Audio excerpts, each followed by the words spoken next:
In this land, a broken-legged chair tells more stories than a man's mouth. Tonight it trembles faintly, as if someone touched a memory. A man led a girl, bound with hemp rope, into the saloon. 3 others waited in the alley outside. If your heart does not skip a beat, you may leave. But if you hear the drip of water, take a seat.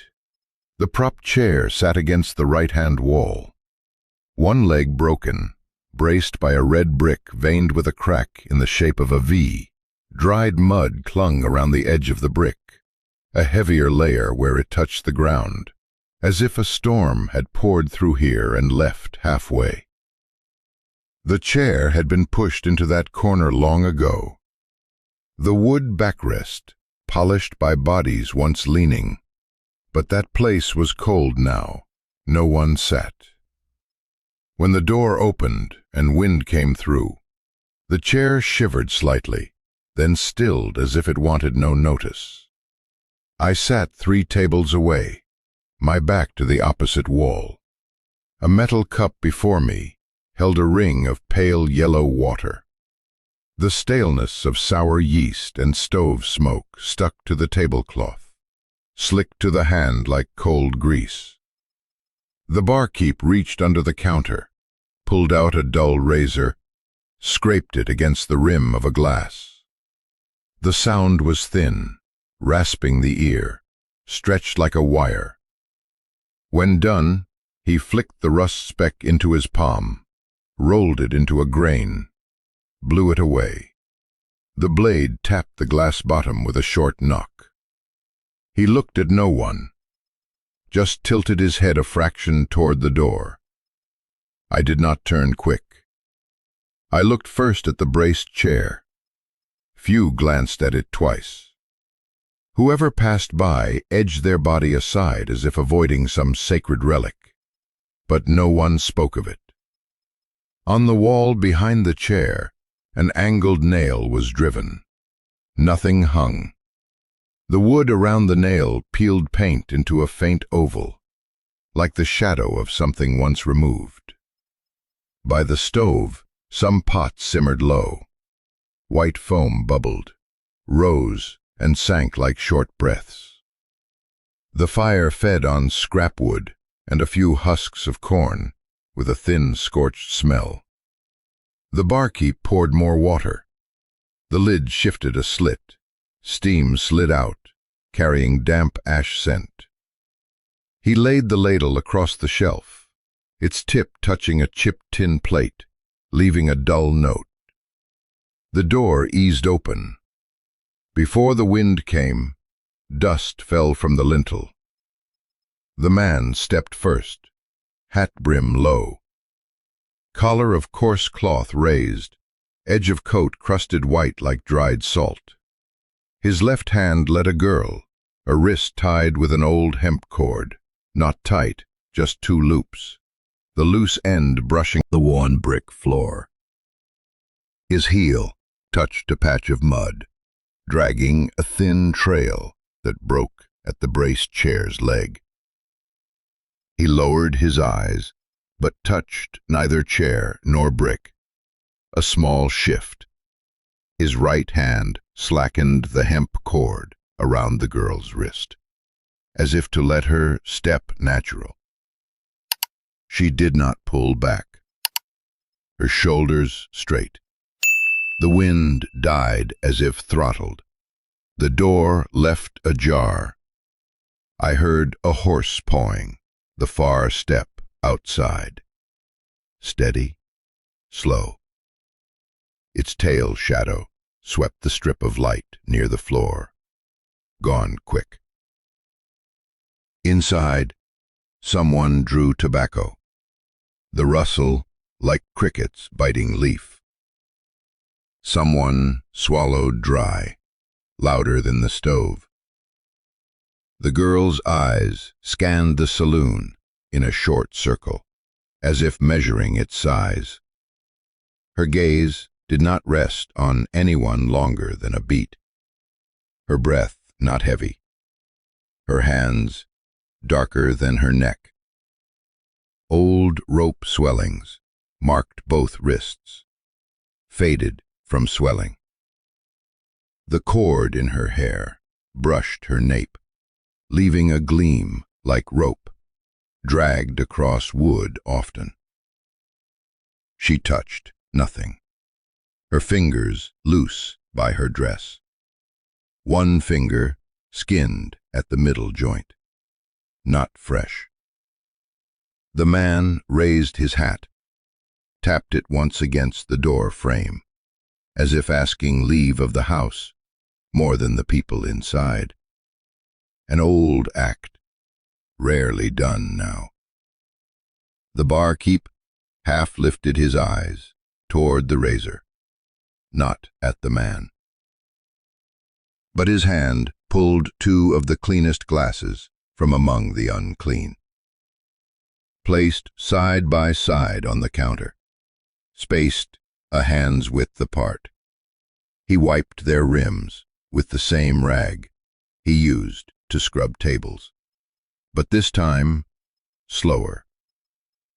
The glass jug was half empty, its neck chipped on the left side. Water poured out with fine grit, settling at the glass bottom like dried rain dust. The braced chair stayed still.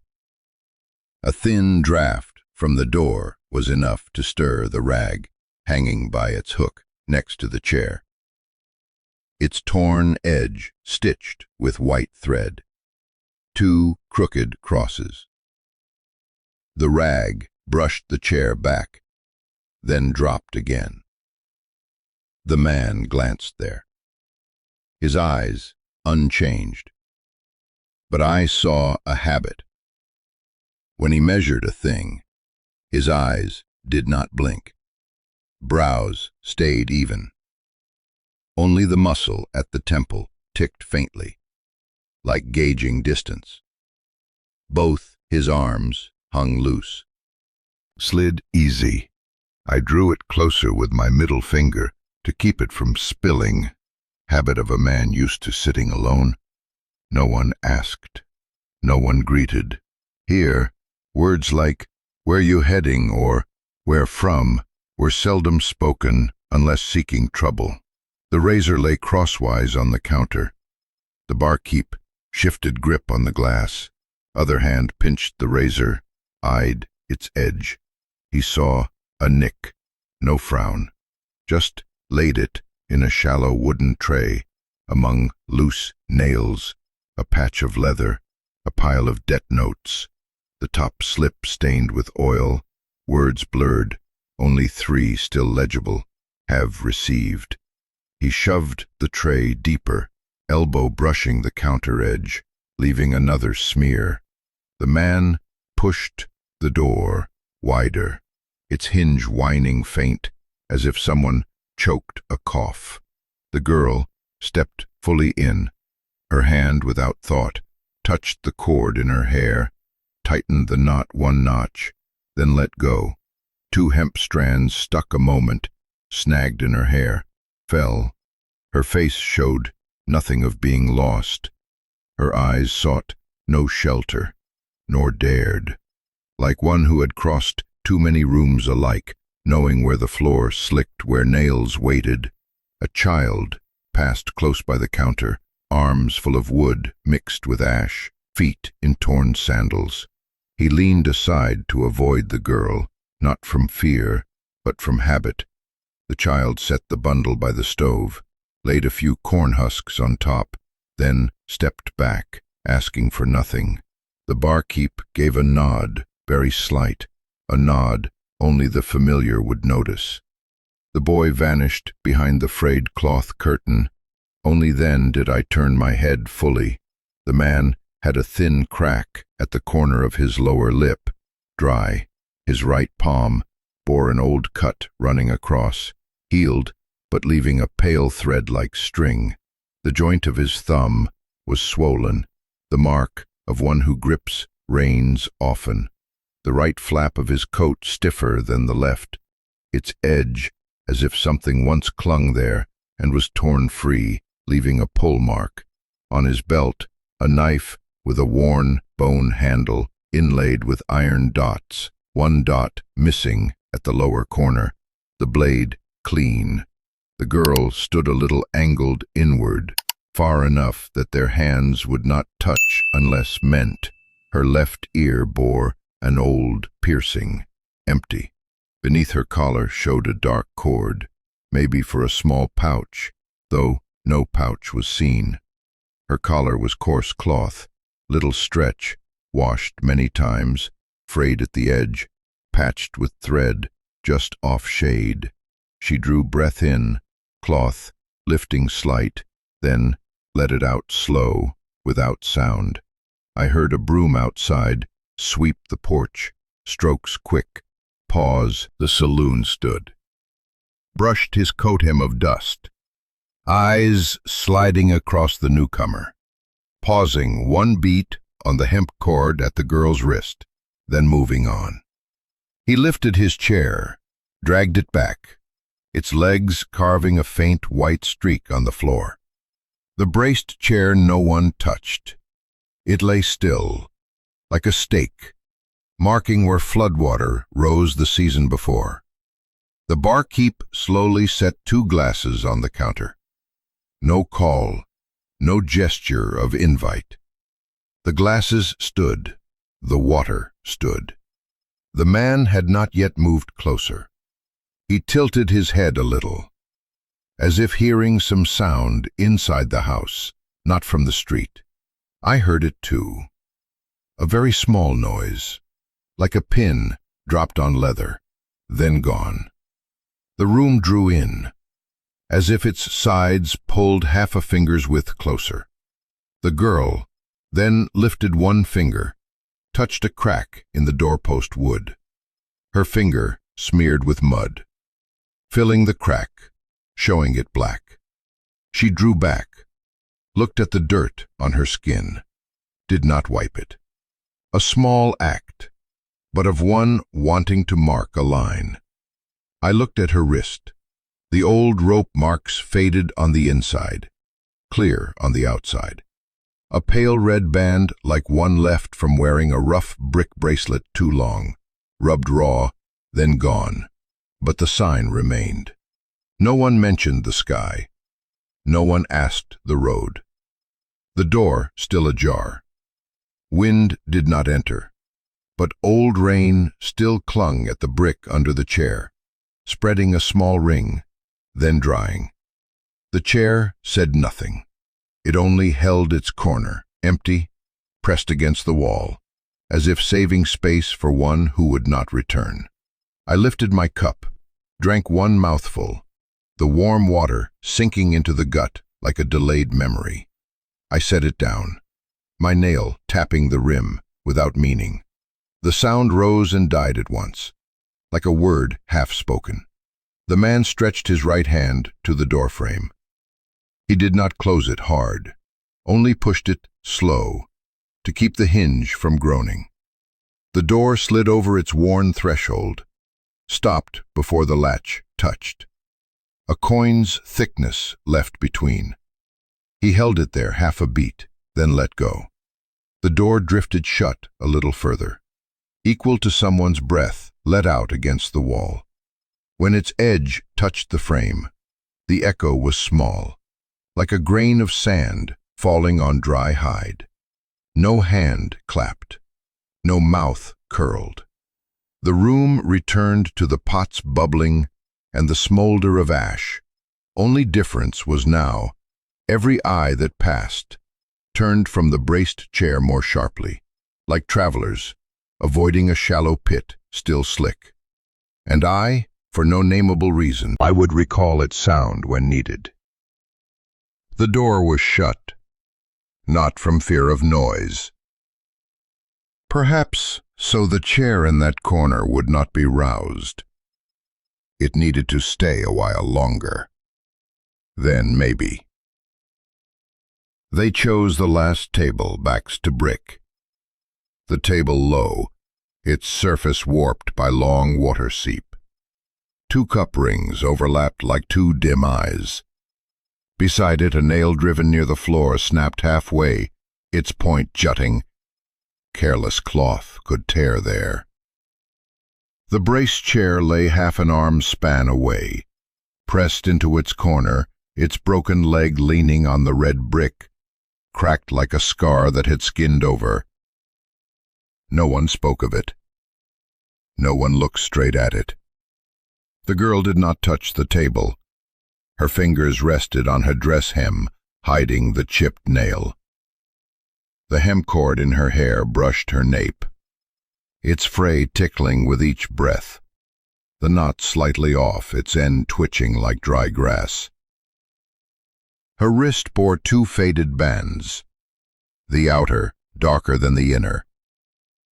She held her hands close to her body, neither on the table nor across her chest.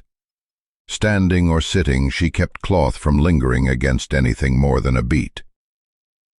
The man pulled his chair with one hand, its legs sliding over the brick floor muffled like breath, neither scraping nor squealing.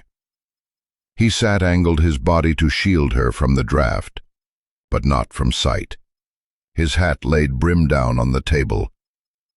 Edge turned some more. She did not reach. Her eyelids dropped halfway, not from sleep, but to dim the clash of gazes. A slow fly landed on the ladle, walked 2 steps, flew off, leaving 2 round drops like small eyes. The stove bubbled steady, its steam carrying damp ash smell across the room, curling in corners, fading by the brace chair, then gone. Touch. His left hand pulled from his coat a small pouch tied with string, tossed it onto the table. The pouch fell heavy, a low sound like a stone dropping into a shallow mud pool, spattering drops visible to the eye. The pouch did not roll, only sagged slightly, something hard inside. The tie slipped from the mouth, exposing a single coarse yellowed fiber, its end frayed like a goat's beard. The man said nothing. Others in the saloon shifted in their seats, but no one turned fully. Only chins tilted, eyes slid across, as if glancing at a misplaced coat hook. The girl tilted her head a fraction, the hemp cord in her hair swaying. Her wrists did not tighten. The bridge of her nose did not flare, did not sink. Her chin held still. That stillness was not weakness. It was the stillness of one long forbidden to tremble, so the body had forgotten how. The man drew the pouch closer with 2 fingers, not the whole hand. He loosened the ties slowly, no rasp of cord. The pouch opened, showing no edge of coin. He pinched the lip, folded a corner, looked. Inside was a short length of old rope, coiled 3 turns, a blind knot at one end. The fibers held dried resin, white flecks scattered like salt. Some strands flattened, as if once dragged through an iron hook. The rope carried a faint sour smell, mingled with human hand. He touched the blind knot with his little fingernail, tugged. The knot held. He turned it, sought the end fixed with a bit of wire twisted twice, its sharp point jutting short. He bent it free, no force. The knot slackened a little, then stopped. He did not try further. Instead, he folded the rope back along its worn creases, 3 folds, edge to edge. His hand did not shake. The man from the corner waited for the chime of coin. It did not come. His face unchanged. Only his eyes went faint, as if seeing through fogged glass. He drew breath between teeth, soundless. One finger tapped the table's edge, nails sliding through old oil, leaving a gleam. The man tied the pouch again, 1 loop, neat.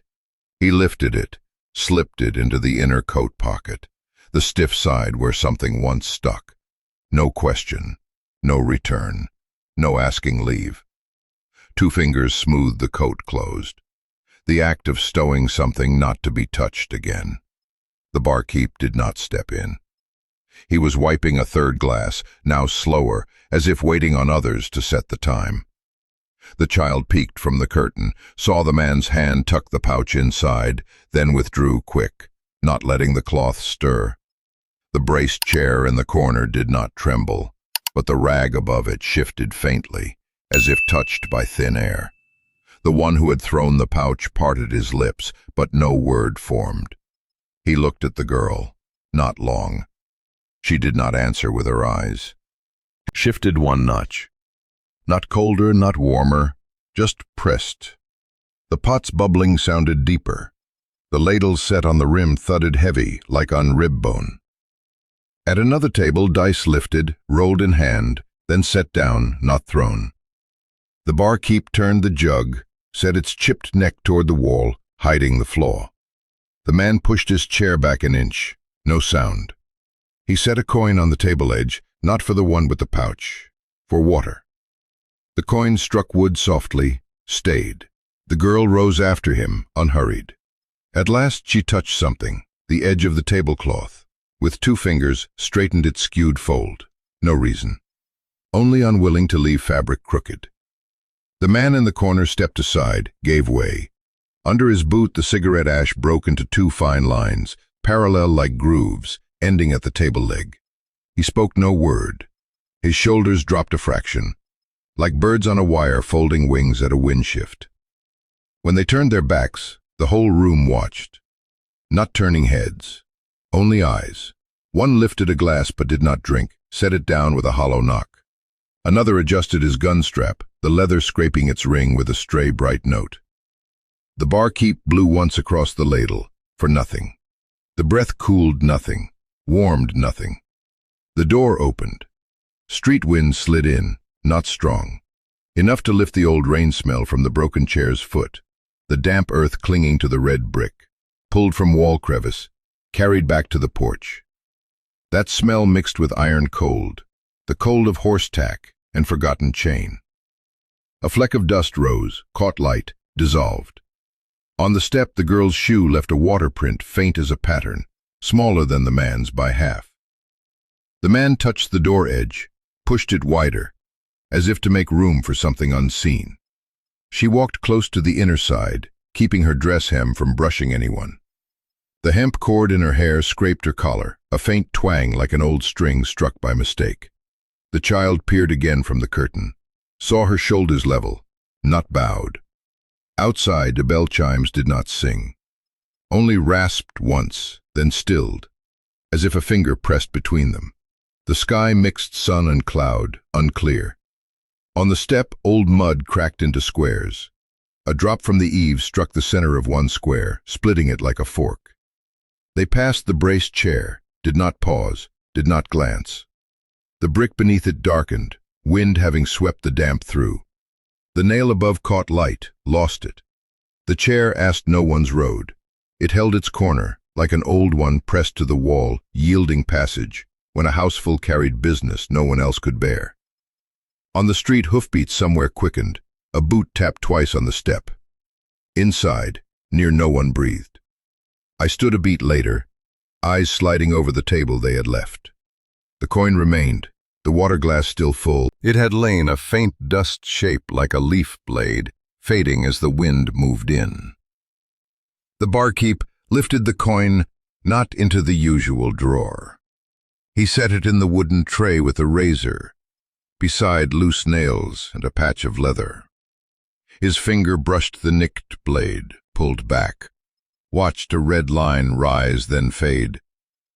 He did not lick the blood, only shook his hand dry. Then he turned 2 glasses mouth down, pressing them onto the damp rag, as if to pin a sentence left unfinished.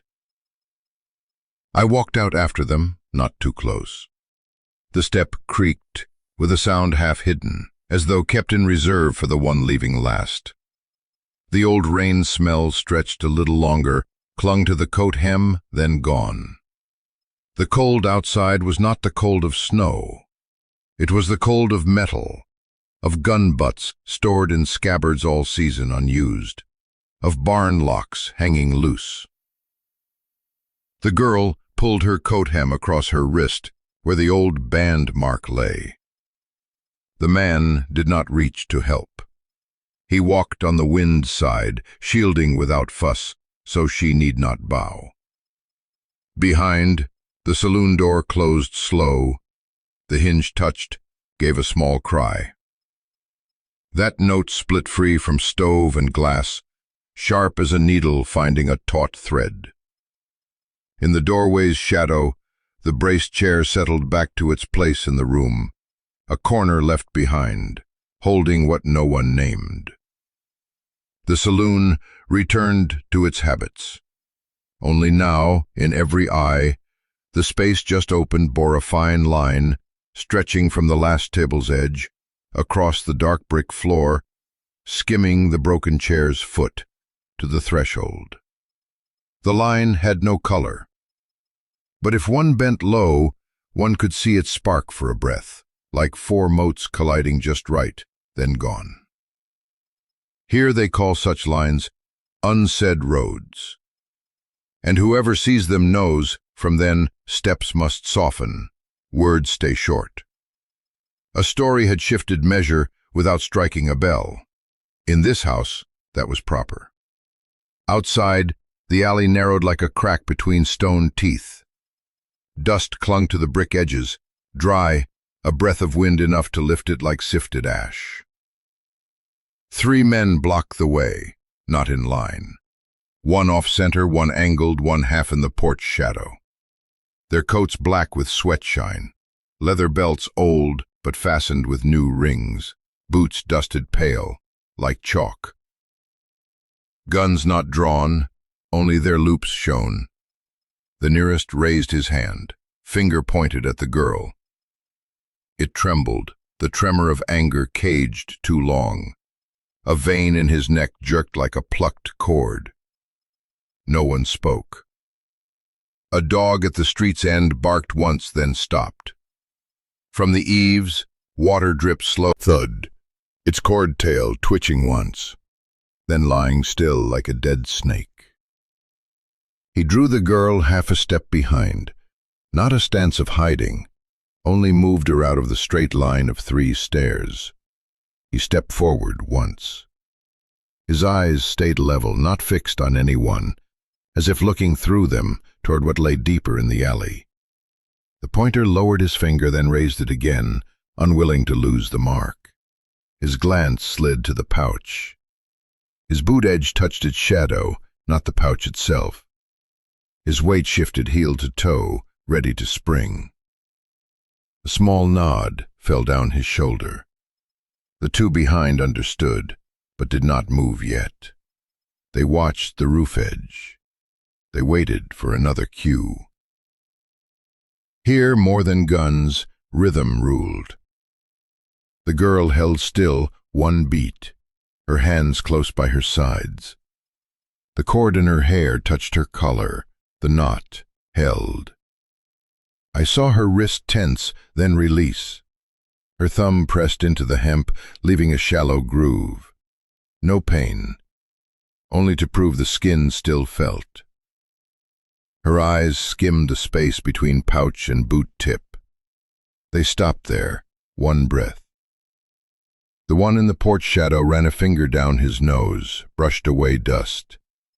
His middle finger bore a faint blue stain, perhaps from some parcel mark. He did not watch the girl. He watched the man's hand. That hand did not close, did not rise. The pulse beneath his coarse sleeve showed its steady swell. Even. The wind turned, dust lifted, blurring line between sun and shadow. A faint clink from a chain end under the eaves. I heard someone swallow behind me in the saloon, light but wet. The hinge rattled, someone's touch. The sense of a whole room watching my back. The man lowered his gaze slightly, enough to see the pouch. Its mouth still tied, not straight, wire pin intact. He did not stoop. He nudged it with his boot, sliding it to the center of their gaze where 3 sightlines met. A way of setting it on a table with no table. The pointer's mouth tilted. He thought he could step in. He sank weight. His coat shifted, the black wooden butt showing. He had not drawn. But his hand had measured the path. He cast one glance at the girl, his chin tilted proud, the look of a man who thought this was only form. Then the girl drew deep breath, not long, only to push the chill from her chest. She stepped half forward. The man did not stop her. His hand opened as if by chance, then closed. His neck tautened. His left foot edged back, angled, to pivot, not to rush, to block. She bent. Her brittle mud cracked, leaving a pale chip. Here, one long look was enough to see. She turned. She did not throw yet. She let the pouch circle her hip once, weighing it. Her eyes fixed on the space between the man's brow and left shoulder. A throw too high would draw laughter. Too low, lose its meaning. She chose a point no one else chose. A point not to harm, but enough to halt. The roof edge stirred. A loose stone, perhaps shaken days before, slid down mortar. It fell, not fast, not slow. It struck the rain board, bounced with a dull note, changed course. I heard it plain. That note mingled with chain clink, with a dog's sniff, with a drop striking the tub. The sound of something about to land where it meant. She threw, not hard, exact. The pouch traced a short arc. The wire tip flashed once, then gone. The pouch struck the shoulder of the man in the middle, slid against his neck. It did not hurt, but it broke his rhythm. He raised a hand by reflex, swatting the pouch aside. That motion snagged his gun loop on a button, stalling him a beat. That was when other things spoke. The stone dropped onto the braced chair set by the saloon door. Someone had pulled the chair there since afternoon, maybe to wedge the door against a loose hinge, maybe to dry the mud clinging to its brick foot. The stone struck its backrest, gave a hollow wooden thud.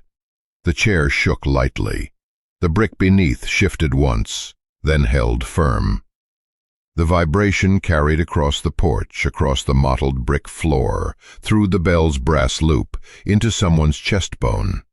I found myself holding breath, like the heart slowed one full beat. That moment stretched longer than a line. The three men in the alley all stopped, not for the pouch, for the chair. Here, things long left alone seldom shook by themselves. If they shook, it meant a hand close by, or the wind had just remembered someone's name. The man tilted his head, enough to rest his eyes on the chair, asking if it still stood. The chair answered by not falling. The girl did not flee. She held her place from the throw, did not slip behind the man. Her hands were bare, no weapon, her chest steady, her lips shut, her eyes locked on the seam of air between her and the blocker. She was doing what few did, stopping after stirring, leaving others to choose their face. The man struck by the pouch grimaced on one side. His cheek bulged as if a finger pressed from inside. He tugged his gun loop straight. His other hand brushed the pouch off his shoulder. It dropped again, this time softer. It lay than usual. In his head, things once trimmed to 2 motions had become 4, each added motion a gap for error to crawl through. The man still said nothing. He stepped half left. His foot touched the drain lip, stopped on its edge. He used that edge for balance. His shoulders spread enough to shield the girl if need be. No need to cover her eyes. Only to stand in the way of anyone passing. Both hands open, 10 fingers straight. No call, no threat. From inside the saloon, someone shifted the door latch. Metal tapped wood, a faint note. Not enough to lock. enough to remind, behind there was breath. The braced chair stood guard at the sill. It did what a broken thing did best, stopped a louder break. The stone slid off its back, came to rest beneath, touching the brick, making a new fulcrum. I saw the moment round as a coin left on a table, no longer rolling, centered. The pointer dropped his hand, not willed, body tired, anger yielding to doubt. He looked about, seeking some crude cue to snap what had softened inside. None came, only water drops, chain scrape, and the faint chair's hum still on the ear bone. He stepped back half a pace, took back half with a chin lift. The distance still changed. Chin high or low, it changed. The girl bent, picked the pouch. She did not hand it back. She brushed its side against her trouser, wiping dust. The wire tip scraped cloth, left a dark streak the width of a nail. She turned, set the pouch by the man's boot. Set, not tossed, like laying a stone for footing. Then stood straight, her hands empty again, chin level. The street's rhythm returned. The dog at the alley's end whined once, then lay down. Chains stilled. The porch shadow shifted an inch. On the wall, an old iron hook for vines tapped brick with a sound too sharp. The man in shadow blinked again, longer. I knew the choke of the moment had passed by that. Not by anyone's breath, but because the street's things lay true again. The three did not retreat fully. They only lost measure. Here to lose rhythm was to lose half the fight. The man turned his shoulder, shielding her a little more. She did not stand behind. She stood level. They walked through the space that had opened, not granted, but there. As they passed, the chair in the porch ceased its tremor. The brick under it did not slip. The stone rolled one more inch, struck the step edge, and stilled. I followed a few paces behind. Still. The rest the wind carried, and a broken chair braced with brick did its part. The brawl was not long. Loud sounds died quick, like men remembering where they stood. On the road remained only a hemp rope strand, dropped between old cart ruts, one end frayed wild, the other soaked brown mud. A few skid marks streaked bright on the wet patch, where heels scraped for balance, where toes stamped puddle edges, then stopped. Two hats rolled to the wall base, stopping under a lime streak. Rainwater in the porch tub still dripped, each hollow knock steady as if nothing had passed. The girl stood straight, coat hem darkened by stray splash. The man stepped back half a pace, brushed her elbow, then let go. He chased no one, he gathered nothing, but his eyes. They turned into the back alley, avoiding the main road. The saloon door closed slow behind, hinge meeting wood with a thin prick like a needle pressed to hide. The back alley was narrow, brick walls on both sides at arm's reach, young moss clinging to corner seams.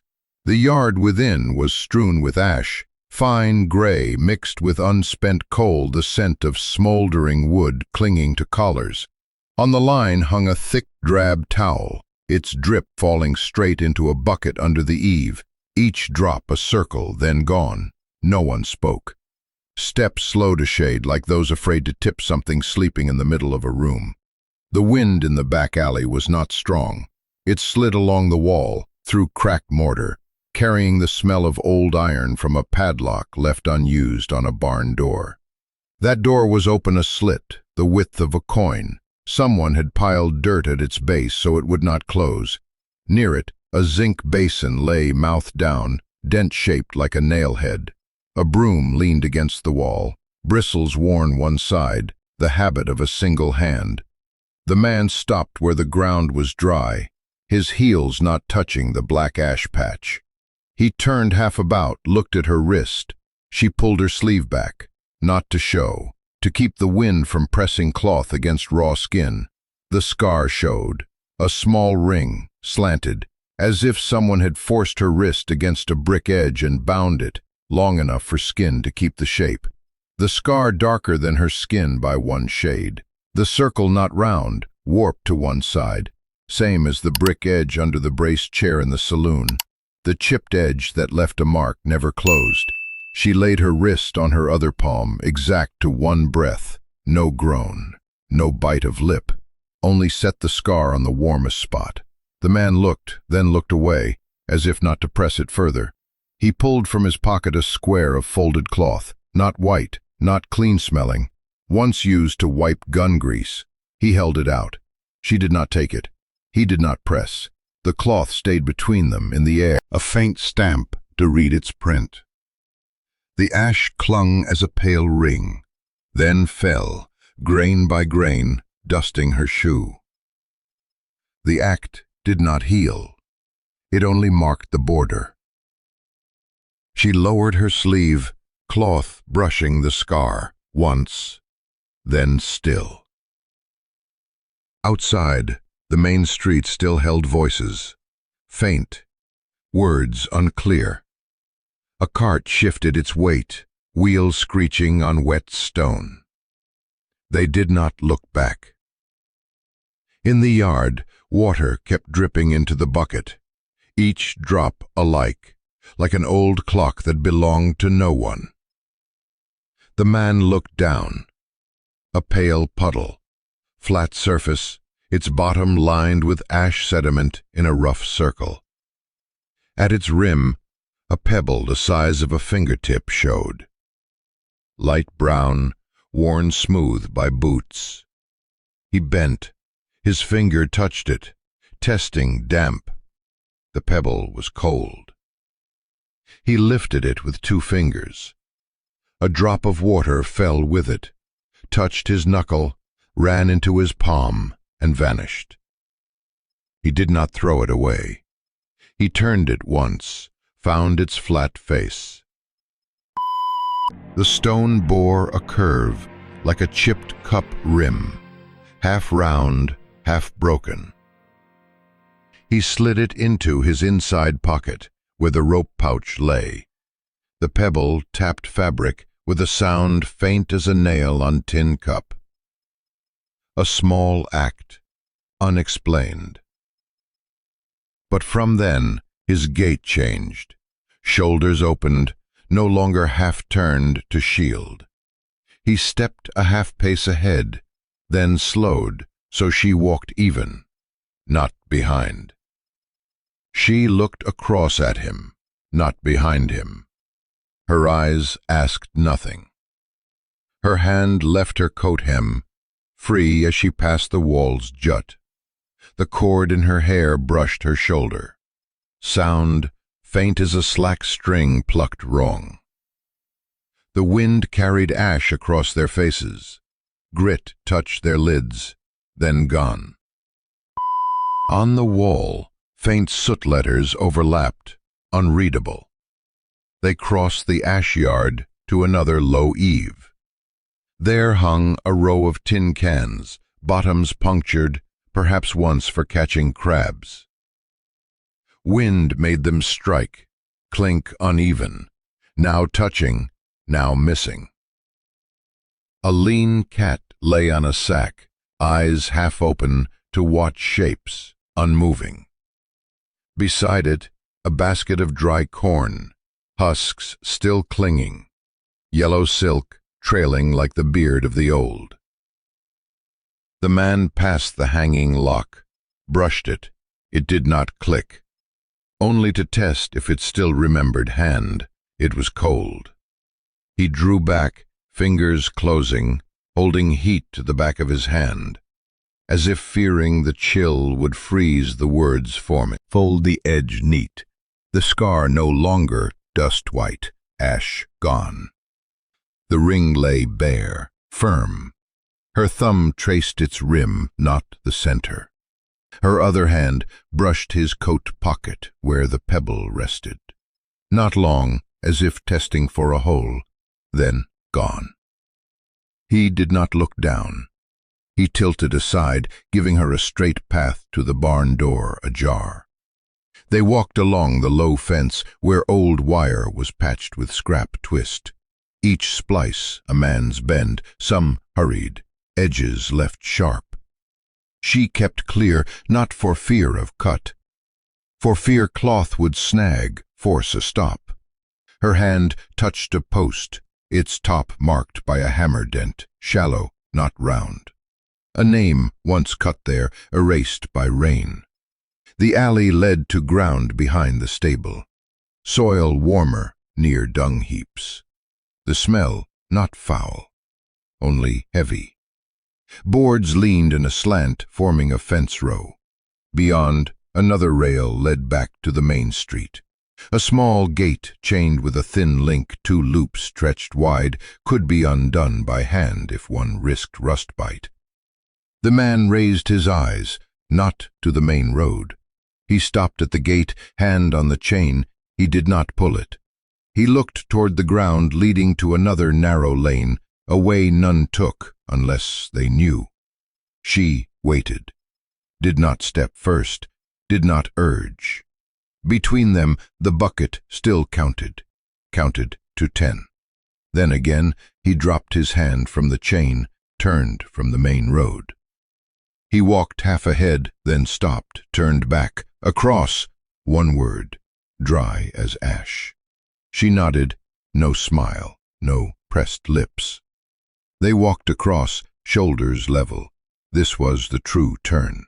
In the alley, she had stayed 1 beat behind, not to crowd. Now, he did not place her there. The way was not so narrow that it forced one line, but here people had long walked so. Sparrows beat wings on the stable roof, dust lifted like smoke in sunlight. One feather caught her hair cord, clung, then fell. The pebble in his pocket lay still, sometimes brushed the cloth with his step, a sound so faint only he heard. No one else needed to. They passed another puddle, its surface unsteady where wind touched. The reflection broke their shadows in 2, then whole again. At the edge, an ant carried a corn silk 3 times its size, walking against them. She paused half a beat, tilted the silk for it to pass, then moved on. No word. Behind them, the main road faded into the sound of tin cans clinking. A door slammed twice, then stilled, a long whistle of someone calling no one. On the roof, water still dripped into the bucket, even. Like the place where the braced chair once stood and trembled. No one spoke of it. No need. It was enough to hear water drip in the bucket once more, and boots strike earth with less stick. The old skid marks on wet ground would fade. The hemp cord dropped in the street would be gathered, tied into some new loop, used for another task. And the brick ring scar on her wrist remained, not new, not older, enough so that when a hand held it, it knew what it held, and enough so that the one walking beside, when turning his head, no longer had to look toward the main road. What lay there was left to shrink, like rain off a roof when the season shifts. In this yard, only the drip remained, straight, and 2 shadows crossing.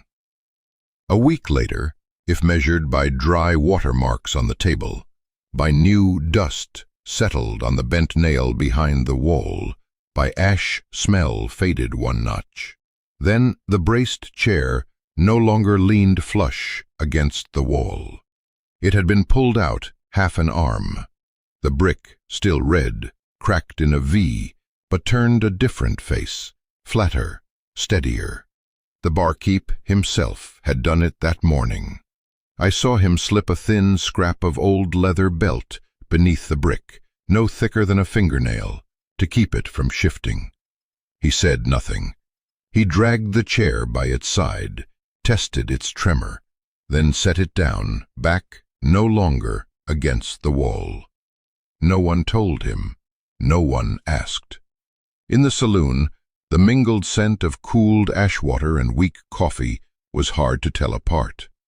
The child who once carried firewood now held a horsehair brush, knelt by the chair leg, scrubbing old mud rings. The wash basin gray, a thin film rising like cold grease. He did not complain.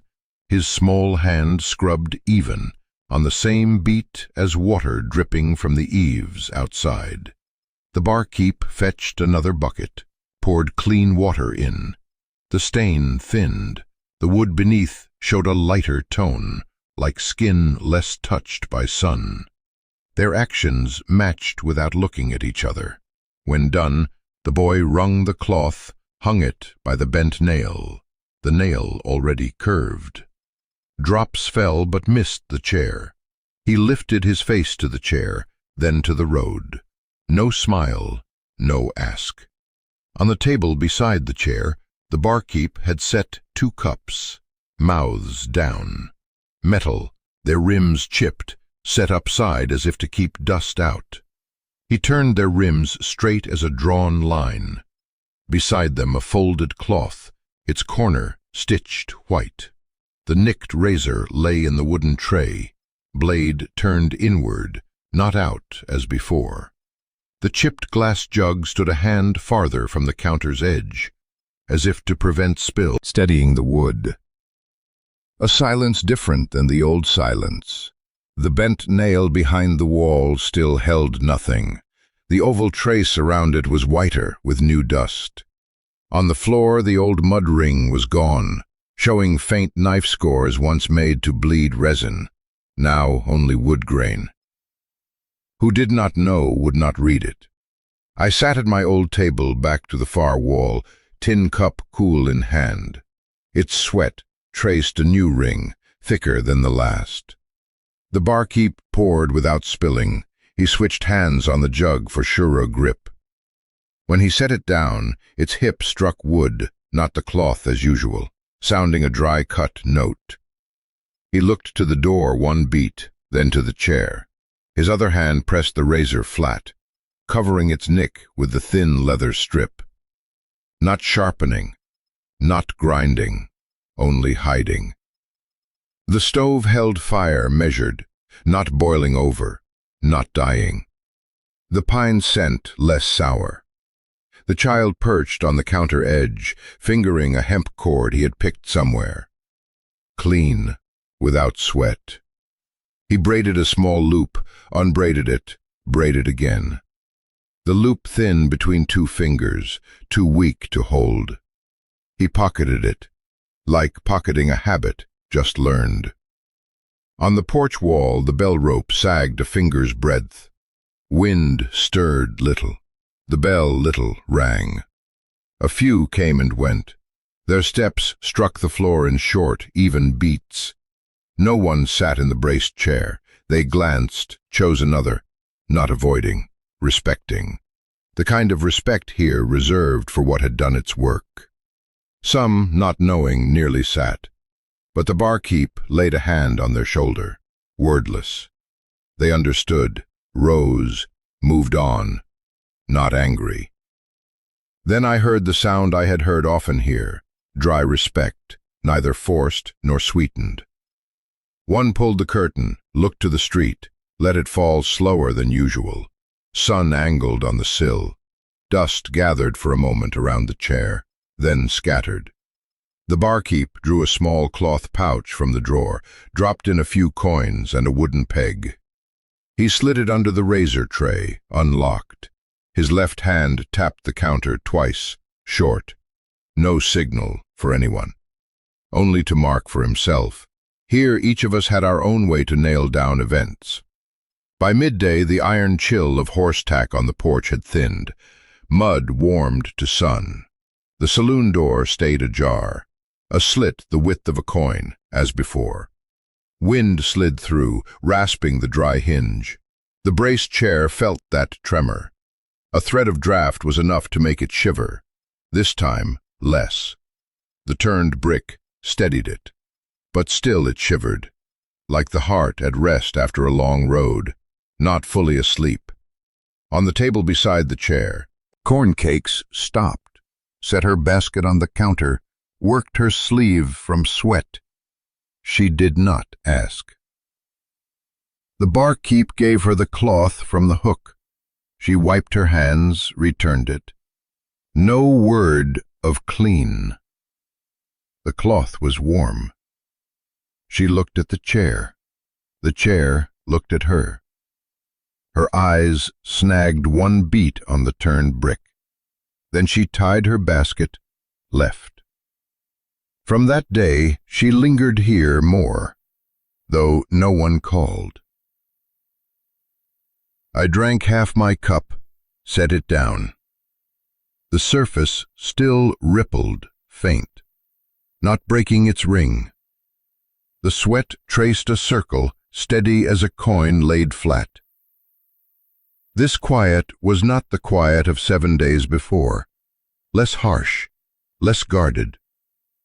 The cold ethic of this land, when it ripens, settles like a full cup. No sermon, no garnish. Toward dusk, the child held a feather duster, swept dust from the bent nail. The nail's iron showed dark, pitted, small like pores. He tried hanging his new braided loop there. It hung slack. It let go right away. The nail held nothing. I found it fitting. Some hooks should stay empty, waiting for the thing meant for them. Forced onto them, they turn into decoration. The wind cut in, carrying the metallic scent of the smithy down the street. Not unpleasant, the kind that wakes a man. The chimes on the porch touched twice. The chair trembled. The overturned cup did not shift. The brick beneath the leg held its place.